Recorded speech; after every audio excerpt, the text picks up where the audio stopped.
오늘은 신명기의 25번째 시간으로 10계명 중에 제9계명 거짓 증언하지 말아라 라는 주제로 말씀을 전하도록 하겠습니다. 신명기 5장 20절에 이렇게 써 있습니다. 이웃을 모함하는 거짓 증언을 하지 못한다. 똑같은 내용인데요. 출애굽기 20장 16절에 너희는 너희 이웃에게 불리한 거짓 증언을 하지 못한다 라고 해서 10계명 중에 9번째 계명은 거짓 증언을 하지 못한다라는 거짓 증언에 대한 말씀이 나옵니다. 거짓 증언을 이제 연구해 보면 거짓이라는 말은 거짓말하다, 나쁘게 말하라는 뜻이 있고요. 증언은 이제 다시 말하다, 이제 법정에서 확인하다, 그 증거로 삼는 그 증언을 말하고 있습니다. 이 거짓 증언하지 말아라는 것에 대해서 예수님이 했던 말씀, 연결된 말씀이 있어서 함께 먼저 나누도록 하겠습니다. 말씀은 요한복음 8장 42절부터 45절로 말씀을 읽도록 하겠습니다. 제가 읽겠습니다. 예수께서 대답하셨다. 하나님이 너의 아버지라면 너희가 나를 사랑할 것이다. 그것은 내가 하나님에게서 와서 여기에 있기 때문이다. 내가 내 마음대로 온 것이 아니라 아버지께서 나를 보내신 것이다. 어찌하여 너희는 내가 말하는 것을 깨닫지 못하느냐? 그것은 너희가 내 말을 들을 수 없기 때문이다. 너희는 너희 아비인 악마에게서 났으며 또 그 아비의 욕망대로 하려고 한다. 그는 처음부터 살인자였다. 또 그는 진리 편에 있지 않다. 그것은 그 속에 진리가 없기 때문이다. 그가 거짓말을 할 때에는 본성에서 그렇게 하는 것이다. 그는 거짓말쟁이이며 거지의 아비이기 때문이다. 그런데 내가 진리를 말하기 때문에 너희는 나를 믿지 않는다. 아멘. 예수님은 44절에 아버지가 누구인지에 대해서 또 42절과 44절에 명확하게 선언하고 있습니다. 진리와 함께하는 분이 하나님 아버지고 거짓의 아버지는 거짓의 아비는 악마라고 표현하십니다. 사실 이 말씀을 깊게 보면 우리 삶에 가까이 와 있는 어쩌면 우리 강석의 제자들은 뭐 법정에 서서 증언하면서 거짓말할 경우는 거의 없을 것 같아요.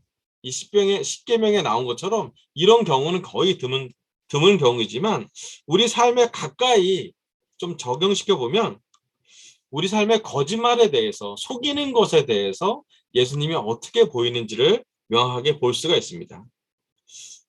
요즘 우리 삶을 한번 돌아보기를 이 십계명 공부할 때 특별히 신명기 강해 설교할 때 하나님은 계속 주기적으로 모세를 통해서 우리한테 제시하고 있고 또 말씀을 통해서 다시 한번 돌아보기를 원합니다. 요즘 우리 거짓말하는 거 또 속이는 것에 대해서 어떻게 살고 있는지요. 제가 제자가 되기 전에는 저에게 가장 큰 죄, 뭐 영어로 메인신이라고 하는데 큰 죄는 속이는 것이었어요. 저는 중3 때 아버님이 돌아가시고 나서 사실은 아버님이 돌아가셨다는 사실 자체도 내 친구들한테 잘 알리지 않을 정도로 뭔가 이렇게 좀 이렇게 약한 부분이 있거나 또 문제가 있거나 부끄러운 부분은 대부분 숨기는 좀 내성적인 성향과 함께 속이는 그런 부분이 좀 많았던 사람입니다. 밖으로 볼 때는 밝게 포장되어 있지만 내면으로 저를 바라봤을 때는 뭔가 이렇게 좀 속이는 것이 되게 많았던 것 같아요.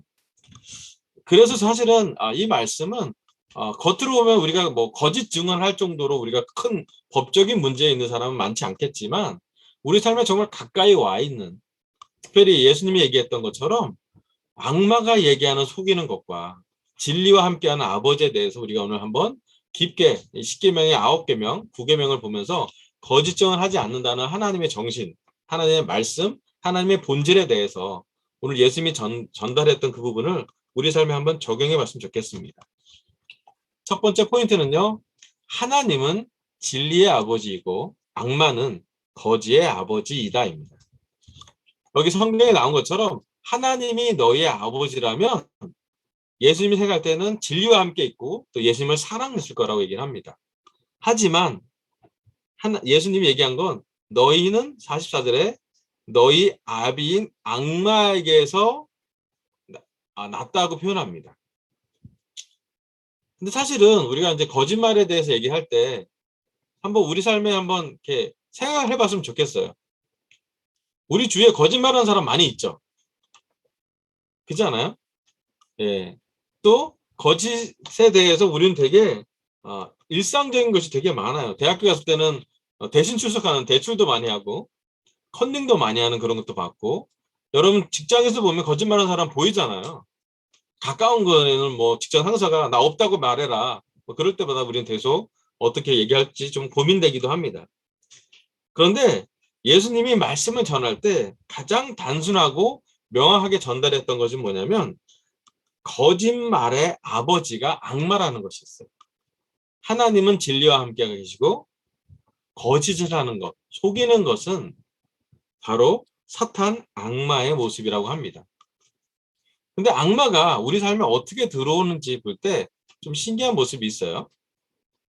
한번 나누겠습니다. 여러분 만약에 악마, 이게 44절에 나온 거짓의 아버지, 아비인 악마라고 했을 때 그 악마의 원어가 디아볼로스가라는 뜻인데 그 말은 두 가지 뜻이 있어요. 하나는 고발하는 자, 비방하는 자, 또 하나 뜻은 속이는 자. 그러니까 속이는 것과 고발하는 것이 악마의 성품이라고 표현을 해요. 자, 그렇다면 악마가 어떤 모습을 보이냐? 성경에서 사탄의 이름이 구약에서는 천사 중에 능력자였던 루시퍼라고 표현이 되고요. 신약에서는 예수님이 마귀, 귀신, 또 악마 등으로 표현하기도 합니다. 어떤 사람이 연구한 자료를 좀 갖고 왔는데요. 17개 악마가 표현이 되어 있다고 합니다. 성경적 표현을 연구를 한 자료들인데 꼭 이게 다 진리는 아니겠지만 이런 자료들이 있는 것을 이제 신학자들이 알아봤는데요. 루시퍼는 오만, 교만, 속이는 자라는 뜻이 있어요. 또 마몬, 예수님이 얘기했잖아요. 너희는 재물과 하나님을 같이 섬기지 못한다. 그때 그 마몬은 재물의 신이고요. 그 다음에 바알제불이라는 그 악마가 있는데 그 악마는 식탐, 제가 많이 조심해야 될 것 같은데 이 식탐에 대해서 나오고요. 그 다음에 벨리알이라는 나오는데 거기는 이제 테만, 근데 아스모데우스라는 것인데 이건 정욕, 그 다음에 레비아탄, 이건 이제 능력, 또 교만에 대해서 나오고요. 베헤모스라는 그것이 나오는데 풍작이나 이제 짐승에 대한 그런 모습으로 사탄의 이름들이 나와요. 되게 많잖아요, 그죠? 근데 여기 보면 우리 삶에 되게 가까운 것이에요. 교만한 것, 또 속이는 것, 재물에 대한 그런 또 욕망도 많고, 식탐도 있고, 태만하는 거, 게으른 거 있잖아요. 정욕이 있는 거, 그 다음에 풍작을 원하는 거. 이런 것들은 사실 우리 삶에 되게 가까이 와 있는 것이에요. 근데 만약에 사탄이 이 모습이었으면 우리는 피했겠죠. 우리가 사탄이 바로 이 모습을 우리에게 다가왔다면 아마도 우리는 사탄인 줄 알고 경계할 거고 도망갈 거고 무서웠기 때문에 피할 거예요. 하지만 사탄의 본질로 들어가 보면 사탄의 이름은 속이는 자와 고발하는 자예요. 아까 그 사진처럼 막 그렇게 빨갛고 막 악마적으로 표현됐다면 아마 우리는 경계할 거예요. 하지만 우리 삶에 가까이 온 모습은 피치 못해서 하는 거짓말, 내가 이익을 챙기기 위해서 하는 거짓말, 또 옳고 그름 중에 중간쯤에 있는 타협, 내가 성공을 위해서 내 위기를 모면하기 위해서 했던 말들, 이런 것들은 사실 그렇게 악마적인 모습으로 너무 이렇게 잔인하게 오지 않아요. 어쩌면 그렇기 때문에 사탄이 지금도 우리 사이에, 사람들 사이에서 또 내 안에서 하나님이 영인 것처럼 사탄의 영이 우리 안에서 활동하고 있는지도 모르겠어요. 왜냐면 그 토양이 그런 토양이거든요. 아까도 제가 말씀드렸지만 제자가 되기 전에 저의 가장 큰 약점은 거짓말이었습니다. 제가 초등학교 때 처음으로 했던 거짓말이 기억이 나요. 우리 엄마한테도 이제 세례 받을 때 고백을 했는데 제가 초등학교 저학년 때 제가 1등을 한 번도 안 놓쳤는데 한 번 3등 한 적이 있어요. 제가 그렇게 공부를 잘하지 않아요. 우리 학교는 전교생이 17명밖에 없기 때문에 1등을 못하기가 어려운 그런 강원도에 아주 그냥 거의 이제 글자를 읽으면 거의 중간 이상 되는 그런 학교를 다녔어요. 1등을 못하기가 그렇게 어렵지 않은. 예. 그런데 제가 한 번 3등을 했어요. 왜냐하면 딴 아이가 전화 갔는데 학교 선생님 아들인데 공부 진짜 잘했어요. 제가 처음으로 루저를 경험했죠. 근데 1등을 계속 하다가 3등한 성적표를 엄마한테 보내주기가 보여주기가 너무 싫어서 숨겼어요. 그리고 칼로 긁어서 3을 일자로 바꿨죠. 그리고 나서 그날 밤을 잠을 못 잤어요. 나의 이 거짓말 어떻게 하면 좋아? 막, 막 가슴이 심장이 터질 것 같고, 막 어디 숨을 것 같고, 누가 날 보는 것 같고, 대단히 되게 힘들었던 것 같아요. 그런데 그날 이후로 한 가지 저한테 생긴 상품이 뭐냐면, 거짓말을 했는데 어머니가 모르시는 것 같았어요. 나중에 이제 제가 제자가 되고 나서 엄마한테 물어봤더니 엄마 아셨대요. 아셨대요. 근데 모르는 척 해주셨대요. 엄마도 거짓말 한 거지. 근데 생각해보면 우리 주위에 크고 작은 거짓말을 할 수 있는 환경과 속일 수 있는 그런 삶의 영역 부분이 되게 많은 것 같아요. 처음에는 그런 거짓말 한 번으로 우리 심장이 떨리고 잠을 못 잘 정도로 뒤척였는데 시간이 가면 갈수록 우리가 얼만큼 거짓말에 능수능란해지는지, 거짓말을 속이는 것을 우리가 해결하지 않았을 때 우리의 삶을 얼만큼 더 속이는 것이 발전하는지. 좀 지나서 고등학교 돼서는 거짓말하는 게 너무 쉬워졌어요. 그리고 거짓말을 하다 보니까 어떤 일이 벌어지냐면 내가 누군지 잘 모르겠는 거예요. 왜냐면 내 마음이랑 내 머리랑 따로 노는 거죠. 내 생각이랑 난 이런 사람이야. 알고 보니까 거짓말이. 거기 내가 있지 않아. 속이다 보니까 속임 하다가 나중에 남들을 속여서 저한테 왔었는데 제가 속임의 결과를 맛보게 되는 것을 경험하면서 참 이건 좀 헤어나오기가 좀 어려웠던 것 같아요. 그리고 한 가지 또 타협하는 것은 나만 속이는 건 아니었으니까. 나만 거짓말하는 건 아니니까 세상이 거짓말하고 나도 세상에 거짓말하는 것이고 되게 뭐 그냥 거의 포기하면서 살았던 것 같아요. 그런데 이제 제자가 되고 나서 제가 했던 가장 큰 두 가지의 제자 훈련이 뭐냐면 하나는 거짓말하지 않는 것, 진실하게 하는 것. 두 번째는 음란과 욕하지 않는 것. 내 입에서 욕이 나갈 때마다 제자들이 갑자기 얼었어요. 저도 얼고 제자들이 깜짝 놀라서 어머 내 입에 욕이 나오다니 그 혀를 길들이라 그러면서 되게 도전 많이 받았던 것 같아요. 하루아침에 없어지지 않았어요. 하지만 거짓말에 대한 것에 대한 결정, 내가 이 거짓을 그만두겠다는 결정, 그 회개의 결정이 얼마나 제 인생에 큰 전환점이 됐는지. 다른 사람한테 보이지 않지만 내가 생각하는 것과 내가 마음이 일치하는 그 통로를 잡았던 게 거짓말하지 않기로 결정했던 그 시간이었거든요. 저뿐만 아니라 우리 제자들도 제자 되기 전에는 여러 가지 많은 죄를 지었겠죠. 하지만 제자가 되고 나서 우리는 고백도 하고 사실은 남들은 알지 못하는 거짓말도 있겠지만 우리가 그것을 고백하고 뭐 어떤 백화점 상품을 속여서 갖고 온 게 있다면 그걸 다시 되팔아서 돈을 갚는 사람도 있고 고백하기 어려운 것을 고백하는 것도 되게 많은 훈련을 했습니다. 물론 거짓을 살던 우리가 하루아침에 회개하는 건 쉽지 않지만 참 제자들, 그러니까 진실을 정말 진실로 저를 대하고 진리와 함께하는 사람과 함께 있을 때 자연스럽게 제가 거짓말과 좀 멀어지고 욕이나 이런 어떤 세상적인 음란이나 이런 부분과 좀 싸우게 될 수 있었던 중심이 되었던 것 같습니다. 거짓말로 공부하지 않으니 공부가 처음에는 떨어지는 것 같지만 늘어났고요. 거짓말하지 않으니 제 주위의 친구들은 저를 신뢰하기 시작했어요. 그게 적의 사탄과 싸웠던 하나님의 은혜라고 생각이 듭니다. 때로는 진리는 우리에게 안정감을 줍니다. 또 예수님 말씀대로 얘기하면 진리가 우리를 자유롭게 한대요. 거짓말이 우리를 자유롭게 하는 것이 아니라 하나님이 우리를 자유롭게 하는데 하나님의 한 성품이 바로 진리와 함께 기뻐하신다는 것이에요. 오늘 시간 우리의 아버지가 누구신지요? 우리의 진짜 아버지는 누구인지 깊게 생각해 보길 바라요. 거짓의 아비인 사탄이 우리의 아버지인지 아니면 진리와 함께하는 하나님이 우리의 아버지인지를 하나님은 10계명을 통해 특별히 9번째 계명 거짓 증언하지 않는다는 계명을 통해 지금도 그 본질과 정신으로 우리에게 말씀하고 있습니다. 지금도 예수님이 거짓말하지 않기 위해서 십자가에 돌아가셨고 또 십자가에 돌아가는 과정에서 누군가의 거짓 증언이 있었고요.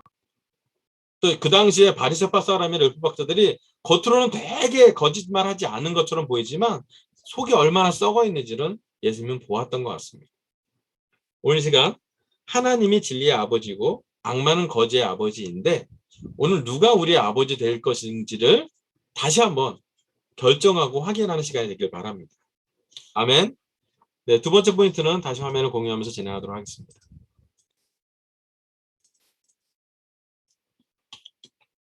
두 번째 말씀은요. 신명기 19장 15절부터 21절 말씀입니다.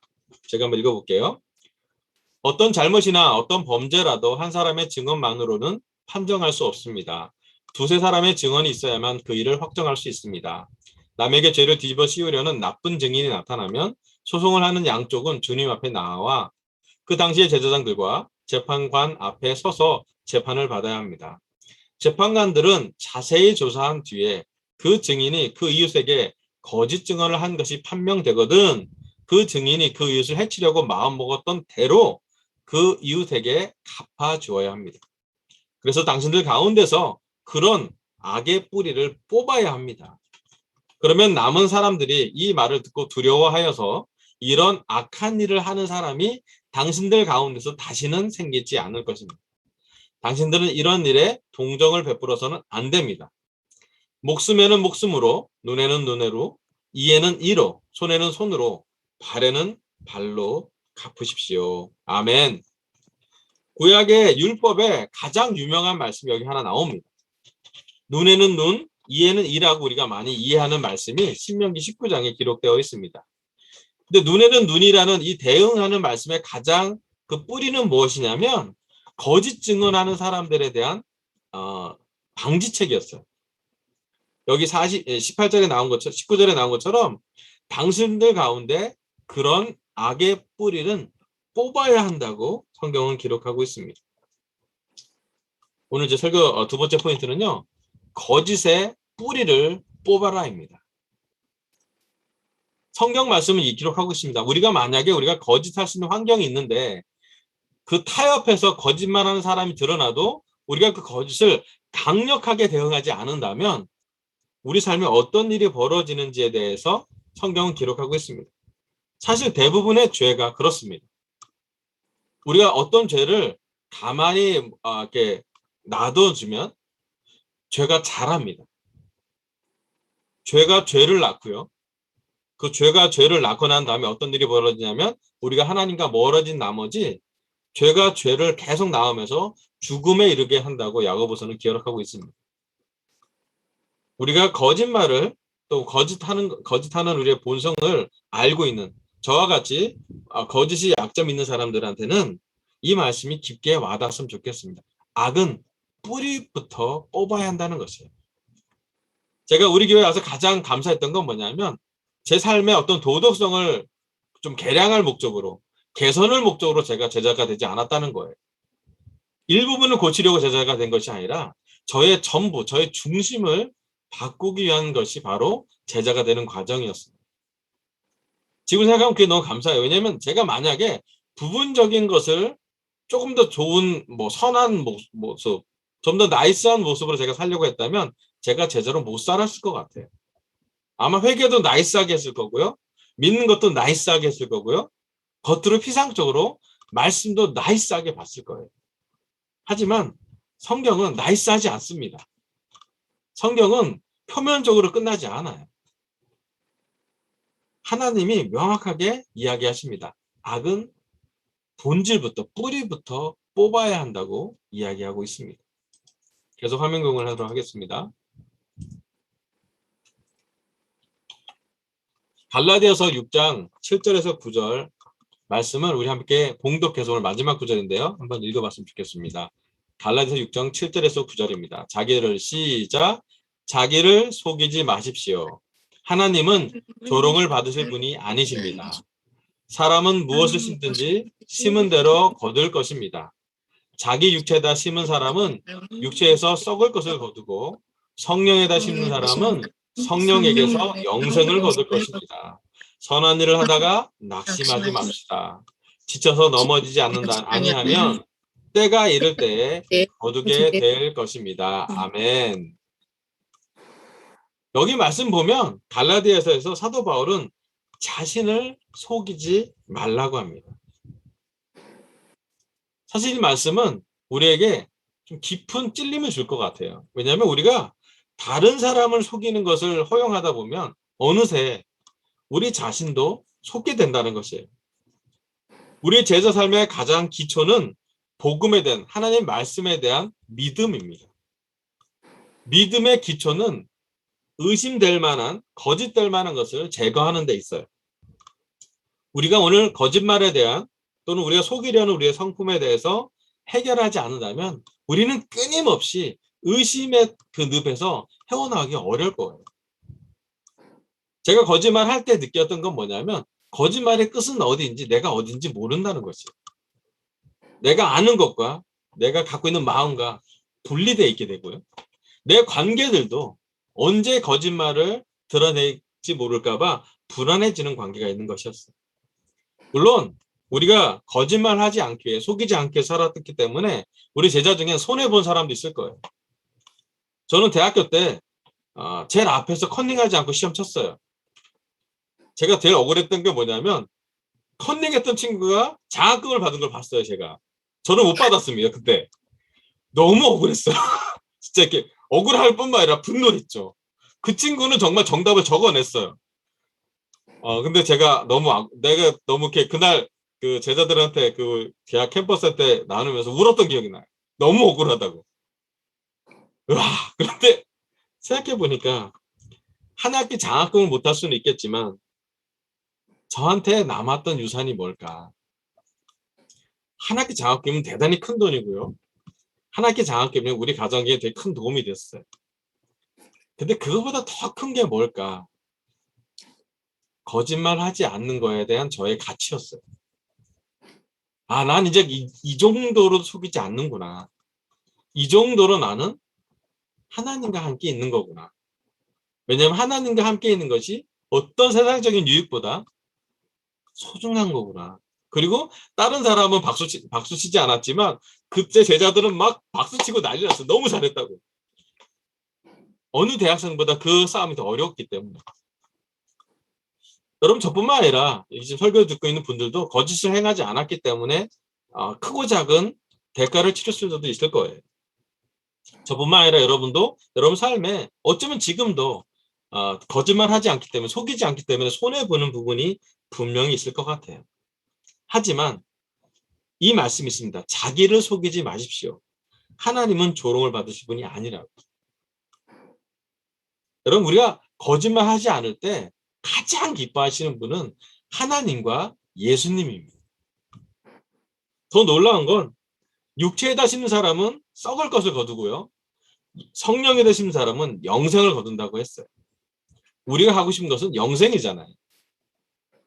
위기가 왔을 때, 힘들었을 때, 타협되는 상황에서 영원한 것을 바라본다면 여러분 거짓된 것은 영원하지 않습니다. 여러분 하늘나라 갈 때 거짓말한 것이 명예가 되지 않을 것이에요. 이 땅은 속을지 모르겠지만 하나님은 속지 않습니다. 더 놀라운 말씀은 9절에 나와 있습니다. 선한 일을 하다가 낙심하지 맙시다. 제가 그래서 깨달았잖아요. 낙심돼야지 우리가 선한 일을 하고 있는지도 모르겠어요. 만약에 우리가 낙심하고 있다면 또는 힘들어하고 있다면 거짓말에 대한 속이는 이 세상에서 당연한 부딪힘일지도 모르겠어요. 하지만 낙심하지 않는다면 지쳐서 넘어지지 않으면 때가 이를 때에 거두게 될 것입니다. 감사하게도 제가 그 분노했던 그 다음 학기에는 장학금을 탔어요. 그래서 애들이 다 인정해줬죠. 그 다음 학기에 제가 장학금을.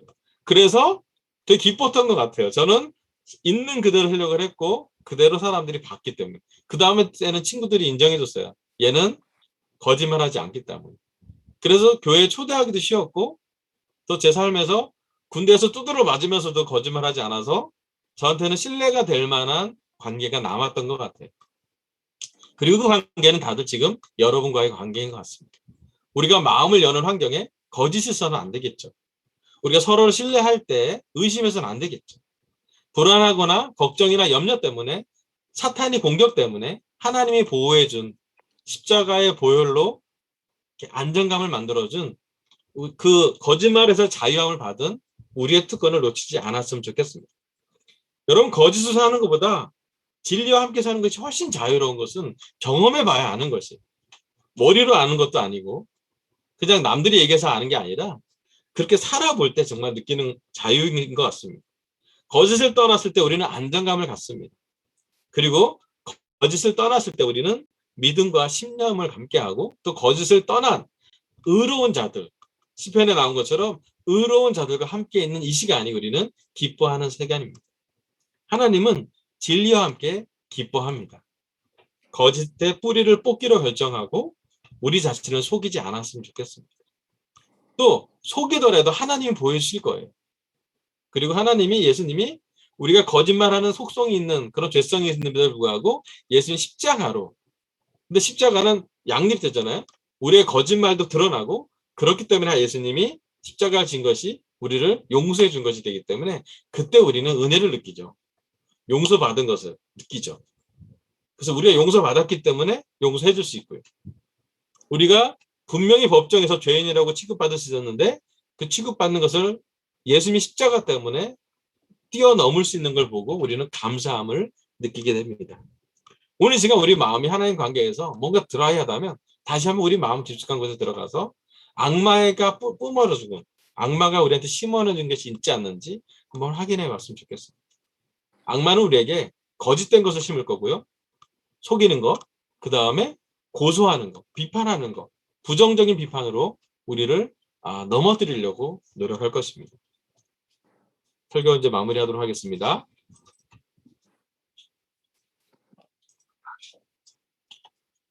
오늘은 하나님이 저희 입술을 통해 신명경의 25번째로 10계명의 제9계명 거짓 증언하지 말아라 라고 설교하게 했습니다. 첫 번째, 하나님은 진리의 아버지이고 악마는 거짓의 아버지이다. 오늘 이 말씀을 듣고 우리의 아버지는 악마가 아니라 하나님의 아버지라는 것을 확실히 결정했으면 좋겠습니다. 거짓의 편에 서지 말고 진리의 편에 서기로 결정하면 좋겠습니다. 두 번째, 거짓의 뿌리를 뽑으라고 하나님 말씀하십니다.